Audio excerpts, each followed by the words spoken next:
Summary versus analysis, a la Shmoop. We get all kinds of assignments in English class.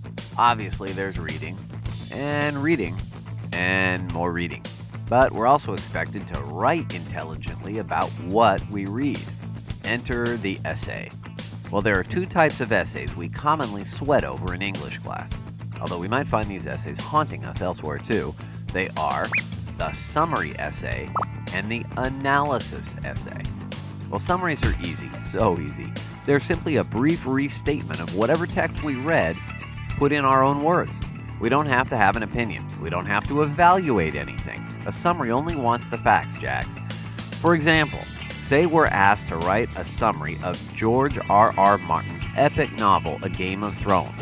Here's ours. Winter is coming, and so are the murderous ice zombies. Ned Stark of Winterfell dips his toe in the pool of political intrigue and then promptly wishes he hadn't. Good things happen to bad people, bad things happen to good people, and the Stark family gets ripped apart. The end. Now, obviously, a summary essay will consist of more than this, but note how all we're doing here is retelling the story in our own pithy words. While summaries are all about conveying what happened in the text and nothing more, an analysis is a little more complex. In this type of essay, we break what we've read into smaller components so we can get a better grip on the whole. So let's go back to A Game of Thrones. In an analysis essay, we're not going to spend the assignment regurgitating the story. We've got one paragraph up front to get that business out of the way. Instead, we're going to ask ourselves some questions like, why does Martin tell the story from so many different viewpoints, and does this technique work? Why did Martin title his book A Game of Thrones when what goes on in the story, all the dying and incest and getting thrown out of towers and stuff, is so clearly not a game as we normally understand the word game? And why haven't the rulers of Westeros clubbed together to buy a throne made out of something other than swords? When we analyze these questions, which cover smaller parts of a sprawling story, then we'll have a better grasp of the novel as a whole.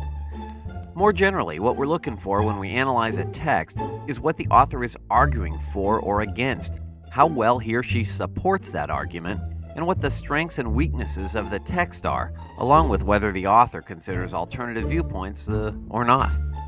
As with a summary, we aren't supposed to present our opinion in an analysis, or at least not much of an opinion. We can state whether or not we think the author's argument holds water, or whether the author's sources are reliable or not. But we can't rip the author a new one if we completely disagree with what he or she says. So in brief, a summary is a restatement of what we've read. An analysis contains a breakdown of the text, and we pretty much have to leave our opinions at home when we write these types of essays. The good news is, if we do accidentally slip what we think into an essay, well, we aren't likely to take a sword to the neck like poor old Ned Stark. At least let's hope not.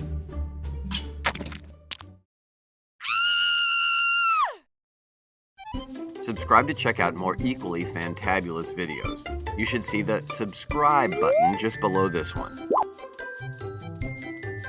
If you're having trouble locating it, we recommend you watch our video, How to Find the Subscribe Button.